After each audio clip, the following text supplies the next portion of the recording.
Hoy hablaremos de un tema que expondrá la naturaleza humana con uno de sus deseos más reprimidos, pero también de los más oscuros y de los peores vistos. Así es, hoy hablaremos del uso de la marihuana. La grifa, la mota, la hierba, la weed, la María, la Chabela, la diosa verde. En este video expondremos las razones de por qué la legalización de la marihuana debería de ser un hecho tanto medicinal como lúdico. Es por eso que dividiremos en argumentos donde explicaremos las razones de esto. Antes de comenzar, debemos de definir qué es la marihuana. La marihuana proviene de la planta del cáñamo, mejor conocida como cannabis. Esta se encuentra dentro de los frutos, las flores, el tallo y las hojas de la misma. Cuando se vende la marihuana, esta se muele y usualmente adquiere un color entre verde y marrón. La marihuana tiene más de 60 compuestos químicos, de los que resalta el THC, es decir, el tetrahidrocannabinol, principal sustancia psicoactiva de esta droga. Ahora, hay que definir cuál es la diferencia entre legalizar y despenalizar. Legalizar se refiere a que debe de entrar un marco legal regulado por el Estado, mediante leyes o reglamentos donde se asegure la salud y al individuo, mientras que la despenalización consiste en simplemente quitar cualquier pena de realizar dicha acción. Aplicado al uso de la marihuana, legalizarla significa que el Estado deberá de intervenir mediante reglamentos, secretarías, leyes, lo que sea necesario para asegurar un consumo sano y crear una cultura de seguridad para el individuo. Mientras que su despenalización consistiría en no multar ni sancionar a quien se encuentre usando marihuana. Muy bien, con estos parámetros definidos, comencemos.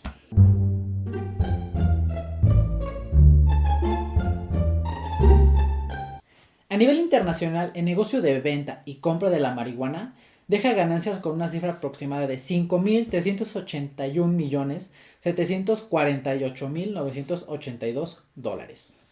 En México deja aproximadamente unos $2,000 millones. Si se logra legitimizar este mercado de la marihuana, se podría eliminar una de las esferas generadoras de dinero más grandes que tiene el narcotráfico. Además de que esto permitiría a los grupos del crimen organizado quedar más vulnerables, que expondremos en el siguiente punto. Esto de legitimizar el mercado no es la primera vez que ocurre, pues en 1933, tras la derogación de la ley seca en Estados Unidos, ley que prohibía la venta, producción y compra del alcohol, el principal mercado de los gángsters y del crimen organizado que traficaban con este negocio se vio severamente afectado, pues le quitaron su principal fuente de ingresos, aproximada entre $100 millones al año.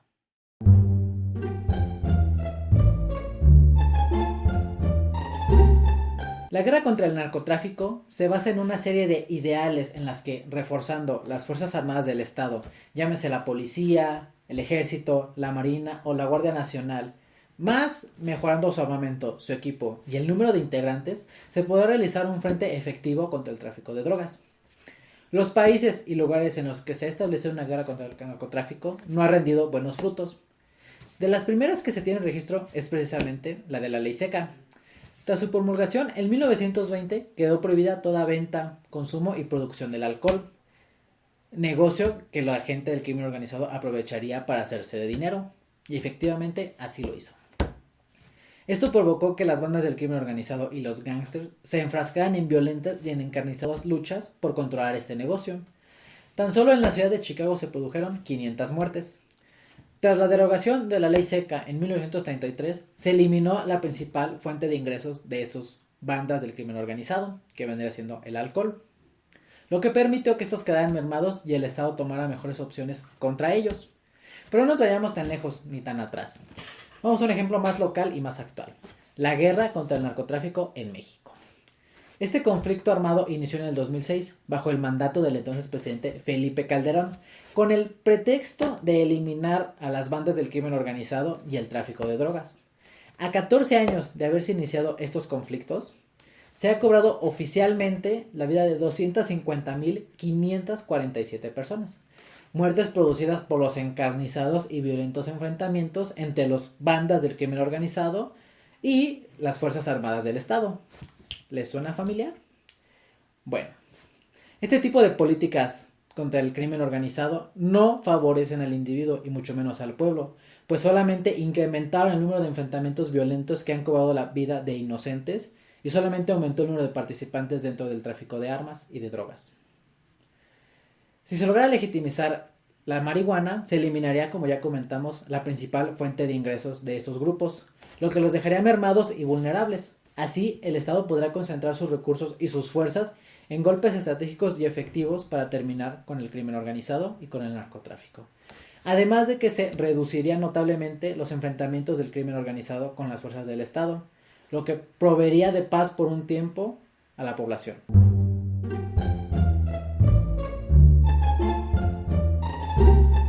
Los consumidores de la marihuana, al estar estigmatizados y criminalizados por el resto de la sociedad, hacen que difícilmente busquen ayuda, o solo lo hacen cuando los obligan o bajo casos excepcionales. Pero si se logra legitimizar la marihuana y legalizar su consumo, esto haría que abiertamente pudieran buscar ayuda. Este es el caso de Portugal, que en el 2001 promulgó la ley 32.000, donde quedaba constitucionalizada la despenalización de las drogas, incluida la marihuana. Y precisamente se promulgó esta ley para tratar las adicciones. Así, cada vez que se detenía a un individuo con un consumo mayor al de 10 días, lo llevaban a terapias y a procesos de recuperación. Este modelo generó una sociedad donde las drogas no están tan estigmatizadas y donde a los consumidores no se les ve como criminales o simples marihuanos, sino que abiertamente se les brindaron opciones para tratar esa adicción. Si se logra legitimizar este mercado, mucha gente abiertamente buscaría ayuda. Y lo confirman los datos, ya que en el 2001 el problema de las adicciones ocupaba el primer lugar en la lista de problemas sociales, y tras 8 años en el 2009 ocupaba el número 13.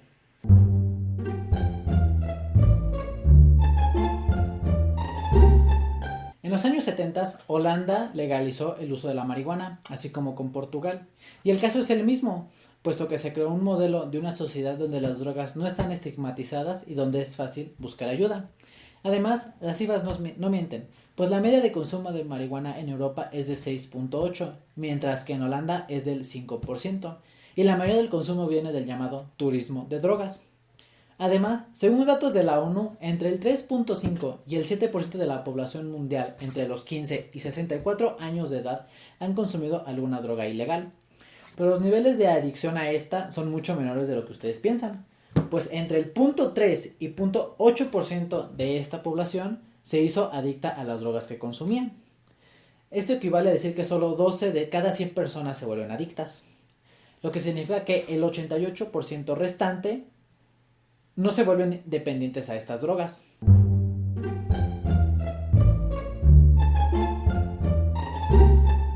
A este punto hay que aclarar que legalización se traduce en regulación.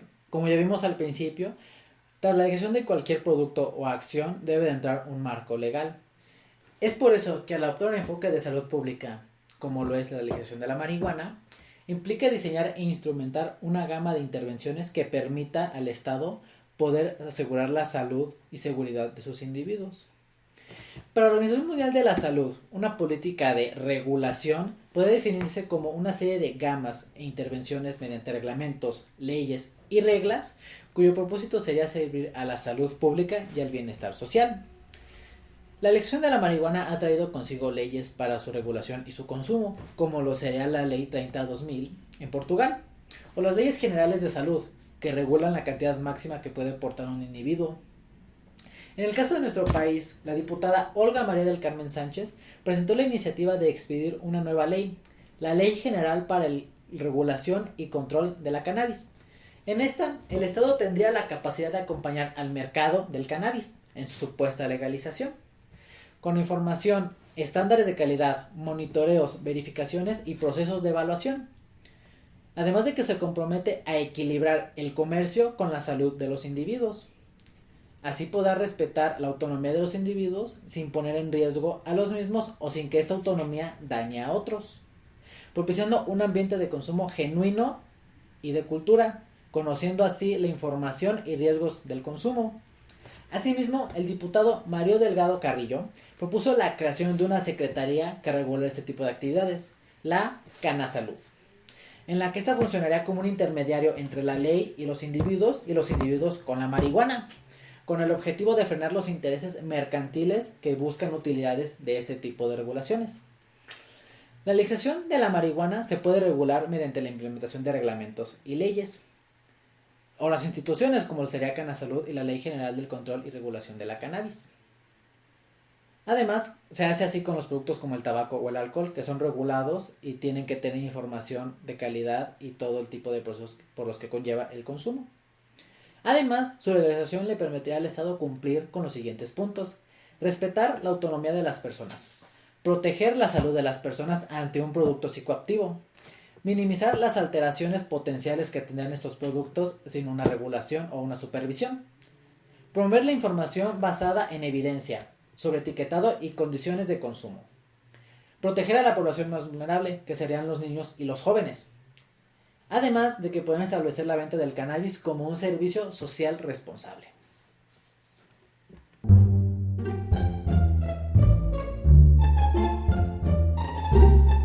Anteriormente mencionábamos que el consumo en Holanda era del 5%, más bajo que el centro de Europa.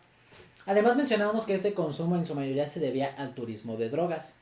Bueno, según el reporte de la más reciente agencia de turismo en Ámsterdam, el 23.4% de los turistas visita los coffee shops, lugares donde está permitida la venta de la marihuana, y un 7.3% reconoce que su motivo principal fue haber visitado los coffee shops y haber consumido marihuana. Sumando esto al turismo, más la despenalización del consumo de la marihuana y la legalización del cultivo por parte de los mismos dueños de las coffee shops, se han generado un mercado con ganancias aproximadas a los 1.000 millones de euros. Asimismo, Estados Unidos ha legalizado y despenalizado la venta y uso de la marihuana en diversos estados. Según un informe publicado por Leafly, la industria del cannabis ha generado cerca de 245,000 empleos de trabajo completo, y se aproxima que a finales de este año alcance los 280,000 empleos.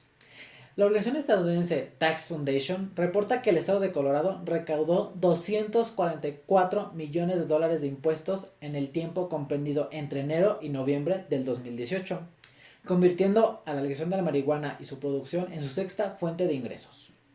En Oklahoma, estos ingresos alcanzaron la cifra de 7,300 nuevos empleos y ganancias de $400 millones.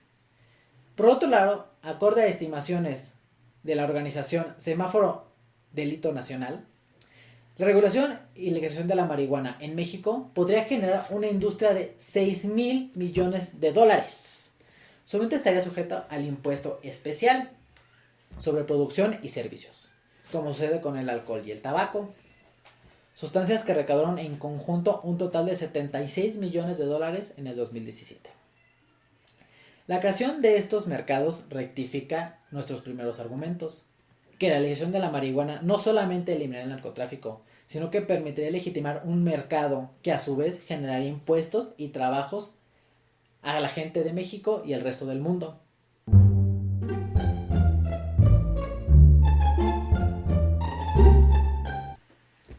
La marihuana es legal en muchos estados por sus usos medicinales y también en diversos países.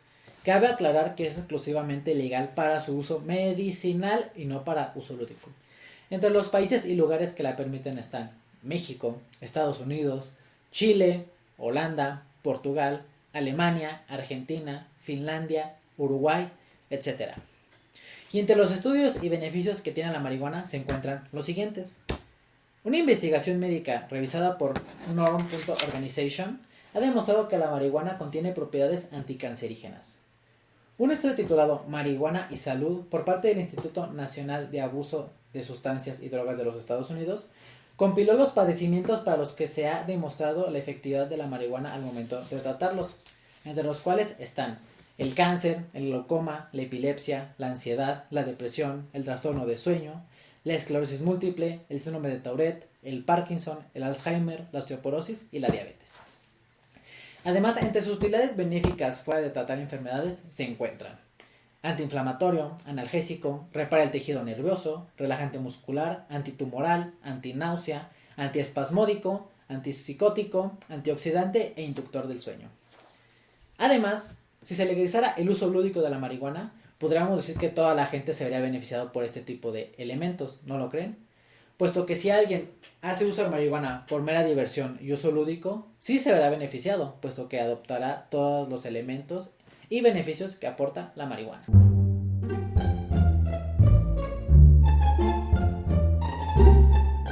El que al día de hoy se hayan legalizado otros productos nocivos para la salud, como son el tabaco y el alcohol, pero no la marihuana, recae en la hipocresía, puesto que tanto el tabaco como el alcohol representan un mayor peligro para la salud.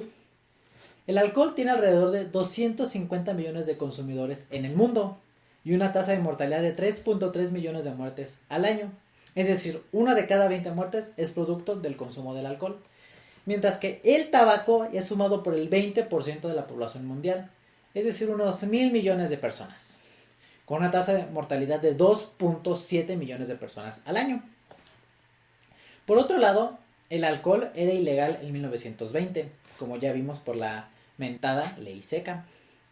Por lo que podemos decir que la legalización de la marihuana o de otros productos o el prohibicionismo del mismo no tiene mucho que ver con aspectos relacionados a la salud, sino más bien con aspectos morales, pues originalmente la ley seca fue promulgada bajo el ideal de promover la moral del estadounidense. Y dado que ninguna ley, constitución, reglamento o reglas deben de poner un límite o un antecedente de excelente humano, sino simplemente apoyar el desarrollo del individuo, tanto personal como colectivo, a respetar su autonomía, su libre desarrollo de la personalidad y que esta autonomía no dañe a terceros. Pues socialmente podemos decir que legalizar la marihuana se debe de considerar un deber moral y obligatorio de todos los estados si buscan garantizar la autonomía y libre desarrollo de las personas. Así cada individuo podrá tomar sus propias elecciones sobre si consumir o no, sin que nadie lo obligue o se le estigmatice. Y podrá desarrollar su propia personalidad y autonomía bajo marcos jurídicos legales.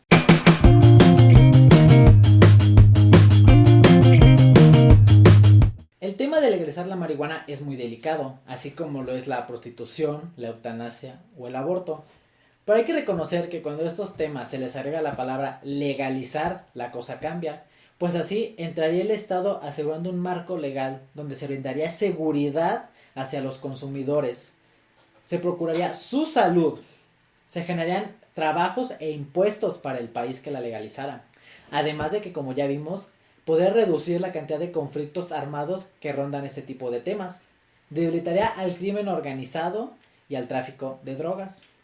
Así que cada vez que alguien te pregunte ¿por qué fumas? O que te cachen fumándote un porrito, tú diles, ¿sabes por qué lo hago, güey? Lo hago por mi país, de nada. Mi nombre es Manuel Ortiz y les agradezco que hayan visto este video. Muchas gracias, nos vemos en la próxima.